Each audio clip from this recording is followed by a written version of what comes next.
ヤリスがヨーロッパのカー・オブ・ザ・イヤーを受賞したということで、いろんな方に話を聞いているんですが、今回はヤリスを作った人、フランス工場のデイビッドさんに話を聞きます。Hi, nice to meet you. I'm Kyonosuke Morita.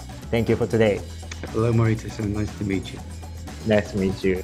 でまず最初にですね、ヨーロッパのカー・オブ・ザ・イヤー受賞おめでとうございます。Thank you very much indeed. It was a fantastic experience for us and a great acknowledgement of all the effort that's gone into this project. So it was great news. It's good to talk about it. 受賞セレモニーというのはどんな気持ちでご覧になっていたんでしょうか。So I think when we first got to hear about the fact that we'd won Car of the Year, there was a huge wave of excitement throughout the whole of the plant. My inbox just filled, completely filled with messages of congratulations, and everybody was so unbelievably pleased to have achieved that result. My phone was receiving text messages, ding, ding, ding, ding, ding, all the way through saying congratulations, well done, fantastic result.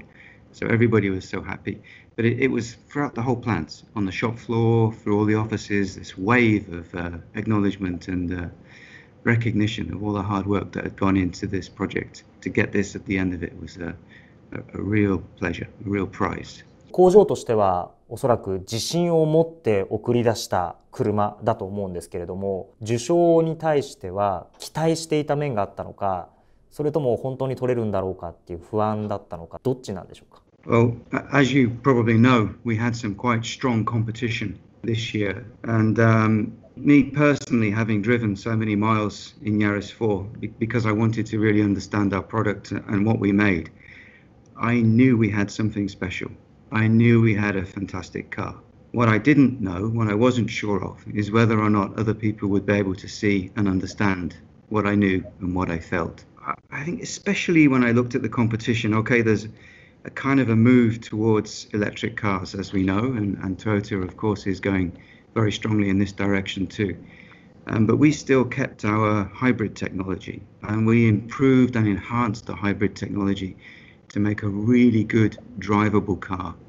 And I think hybrid technology also matches the infrastructure, especially in Europe at this time. So to have a product that matches what our customers actually want, I think gave us a strength. And for that reason, I had a kind of secret confidence that I thought we could win this. I really did think so, yeah. 今おっしゃったように機体の種類というのがヨーロッパでは様々なものがある中で、今回のようなカー・オブ・ザ・イヤーにこのヤリスが選ばれたというのはどういったところが評価されたというふうに考えていますか。 I think the best person to probably answer that is the guy on the Car of the Year judgment boards, I think. But if I look at our product compared to our competitors, firstly, when you look at the car, it's exciting to look at, right? It's a great car.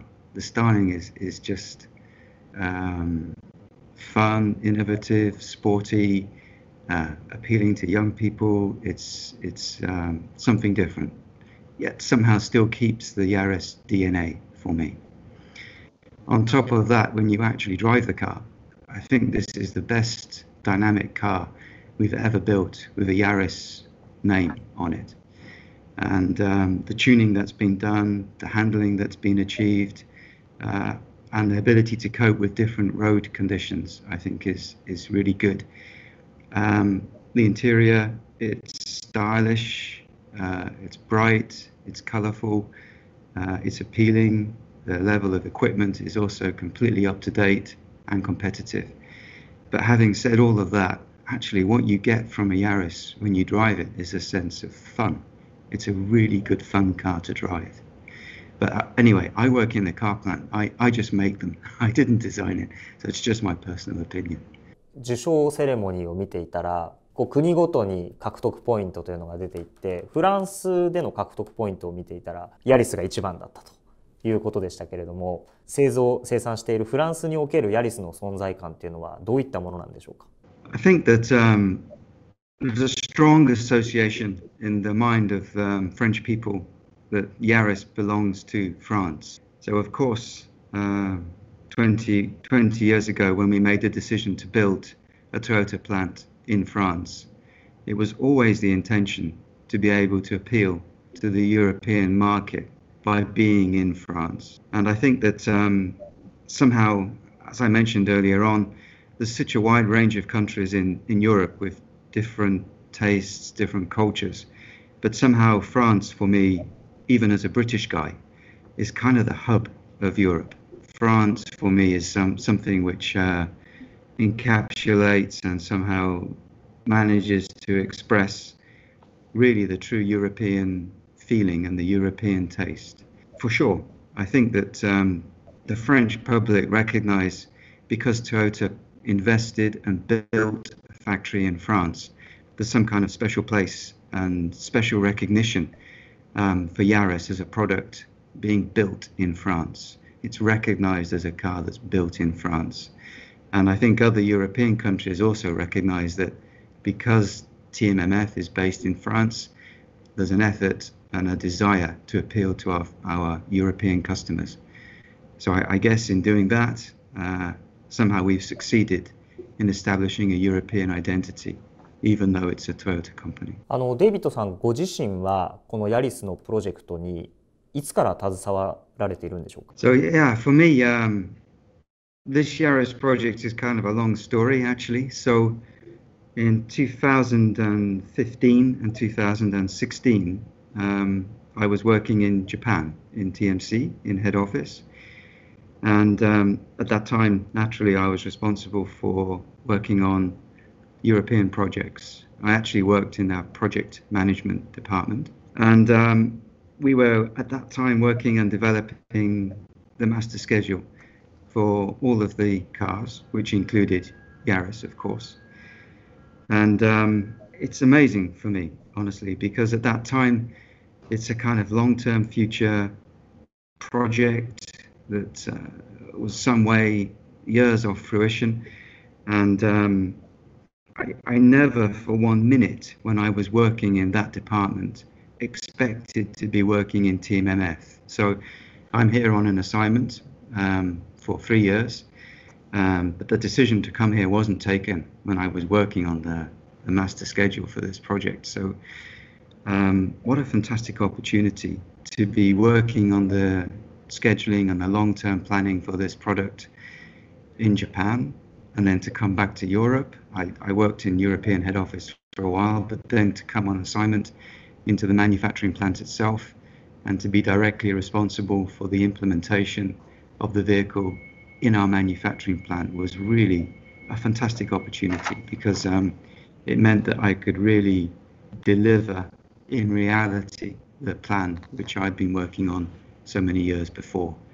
So I've had a long personal involvement in this project. その計画から実行まで長い期間携わる中で何が一番大変だったんでしょうか？ For sure, COVID and the impact of COVID on the plant and also on the project was without doubt the biggest challenge that I faced during this project, and I think similar for everybody involved in this project. 実際そのコロナの影響で稼働が止まったということがあったと思うんですけれども、その時の工場の雰囲気っていうのはどんな雰囲気だったんでしょうか？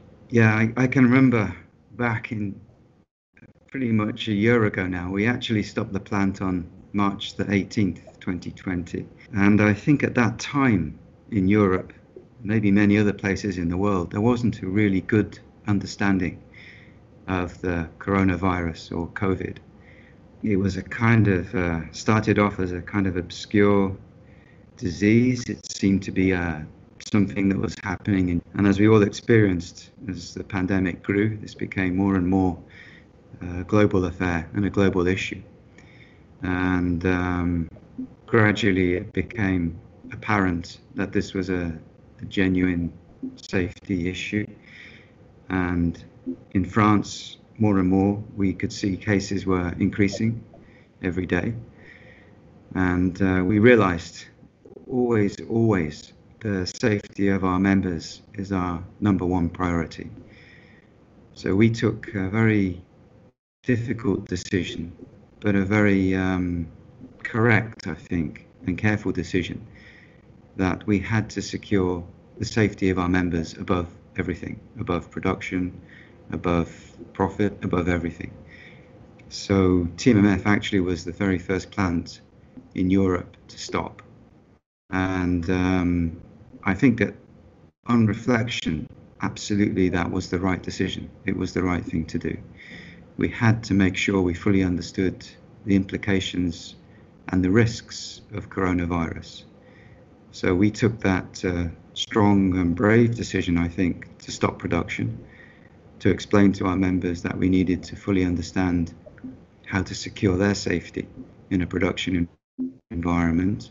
And until we were able to do that, we shared with the members the reason and why we'd taken that decision. That was a very challenging time. その稼働停止をしている間、デイビッドさん、どんなことを考えてましたか？ My own experience, when we stopped the plant, in order to completely secure safety, everybody was working from home. Certainly I worked from home for the first week. And even though the plant was still stopped after that first week, I came back into the factory because I wanted to understand what we needed to do in terms of our preparation for restarting and also thinking about Yaris 4 project. And this is a busy factory. This is a 3-shift factory. It's working 24 hours a day. There's always people here. It's always busy. It's always very, very active environment. I came back into the factory. The lights were out.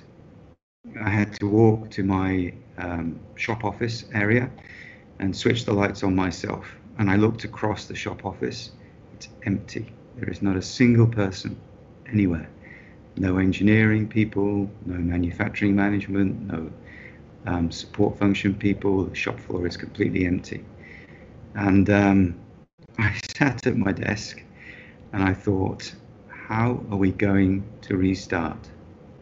How are we going to secure Yaris 4? Everything stopped. How are we going to manage this situation? So it was a very, the English word is sobering, a very sobering experience to realize that we had a very big challenge facing us and that we had to work together as a team here in TMMF to figure out the best way to go forward, understanding that pandemic situation. 他の他社よりもですね、早くその工場を再稼働したというふうに聞いているんですけれども、それはなぜそうできたのか、どんな取り組みがあったからなんでしょうか。And I think the enabler was our thinking way. So our thinking way was not how do we start production.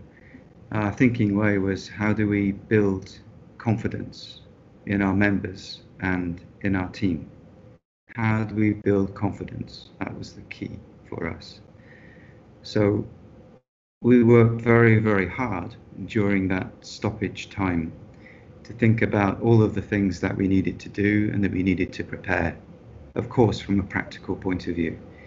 So we had to make sure everybody had masks. We had to make sure everybody was using hand gel in order to keep the limit and risk of the disease to a minimum. We had to think about our production pattern, how to match our production pattern so that during shift changeover, we could have the biggest gap between members crossing as they came to and from their workplace. We had to think about members that would normally share a car to come to work will be coming in their own individual cars because of course they need to stay apart. So do we have enough parking capacity to support all members coming in their own cars? What could we do on the line side in order to minimize the risk? So we used things like laser printers to build mask visors that would match all the different kinds of safety protection people have to wear throughout the shop. Even small Kaizen ideas like putting on a fridge door, you normally use your hand to open a fridge. So we put a bar across the top of the fridge door so you can put your arm behind it without having to touch the fridge itself, just using your uniform. Really thinking carefully about all of those countermeasures that we had to take in order to make a safe environment. And then I just wanted to add, when we did actually start, we did a very gradual start, from not just full production impossible. We started with just one shift, very, very slowly, and we worked just one shift for 7 days. Then we built up to 2-day shift when we knew we had confidence, and then finally started to build again on a 3-shift operation. But by doing that gradual, slow approach, the key thing was building confidence and allowing our members to feel confident that they were in a safe environment. Even on the days when members were coming back for the first start of production, as top management and everybody, in fact, all management, we went to our car park outside the plant and individually welcomed all of our members and gave them a mask and gave them hand gel and gave them a kind of starter pack or welcome pack back to work with instructions, with hand gel, with even some snacks or some food and a drink, just to make people feel that we were thinking and taking care of their conditions in the workplace. And I think I got some very good comments from many members who said that they felt safer in TMMF than they did outside TMMF. And for me, that was a very important reflection for them to have realized this. 今おっしゃったような取り組みができた背景っていうのは、これまで積み重ねてきたものとやっぱり通じるものが何かあるんじゃないですか？ I think that certainly the atmosphere and the relationship between members and departments' teamwork approach in TMMF was the base that allowed us to be able to implement everything we needed to do for the COVID restart. Honestly speaking, I think that I have to acknowledge, honestly, the flexibility and the fighting spirit and the commitment of all of our members, especially the members on the shop floor, for coming back and working in that kind of different environment, and having the confidence to be able to do that is down to the fact that they're motivated and they're driven to make TMMF successful. So for sure, that's where the credit should go. And I think, if I understand your question correctly, the base to have that kind of culture and to have that fighting spirit, of course, yes, that needed to be done before and existing before COVID started. そういった人のつながりっていうところで言うと、日本の岩手工場の人との人事交流もあるっていうふうに聞いたんですが、その人たちとの関係っていうのはどういったものなんでしょうか？ I think it's a mutual growing experience, actually, because even for Iwate, this is the first time for them to be a mother plant and to have that experience.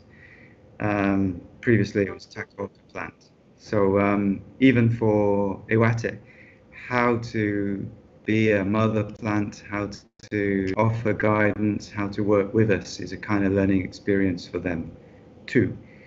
I think that rivalry, yeah, of course, we have an aspiration to try to meet the same standard, but I think it's more like a friendly rivalry or a positive teamwork between us, I think would be a good thing to say. We send guys out to Iwate for 1 month even at a time, team leaders and group leaders, to have a kind of immersion experience and understand how Iwate manage on their shop floor, and to bring back those ideas to Europe. So you can imagine, having spent so much time, they built good friendships and good relationships, personal relationships with people in Iwate. So it's very strong in terms of that bond. And also things like karakuri, simple Kaizen mechanisms to support the line. We learned a lot from Iwate, especially about this one. And some of the big Kaizen activities that we've done in our process have come from benchmarking Iwate manufacturing plant as well. Honestly speaking, I love to go there myself.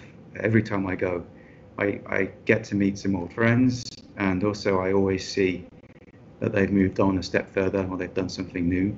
And it always puts a new challenge for TMMF to try to follow what they're doing, for sure. フランス工場 TMMF にもからくりを生み出していく文化っていうのはすでに根付いているんでしょうか？ Yeah, we've got some examples in our process of lots of karakuri ideas. I think I can think of a few things. So things like how we sequence brake tubes to the line, how we sequence fuel tanks to the line are two very good examples where we could demonstrate some good Kaizen idea where we've been able to increase the efficiency of our process. They're kind of the more big ideas, but it's all the little simple ideas in the process that one by one just reduce the amount of time by a few seconds or make the process easier for the member to do that give us a big advantage. And we're very grateful to Iwate. そういった競争力の向上というか日々の改善っていうのが今回のこの競争が激しいヨーロッパでのカーオブザイヤーの受賞につながったそういうふうに考えてもいいんですか？ Yeah, I think you're right. I think that the idea of the Kaizen mindset on the shop floor, once you get that mindset, once you start to think, yes, everything can be improved. There's no limit. There's absolutely no limit. We can continue to improve. Yeah, I think that once you have that mindset, it contributes towards making a better product, and a better product for our customer puts us in a stronger position for Car of the Year award. Yeah, I think you're right. ありがとうございました。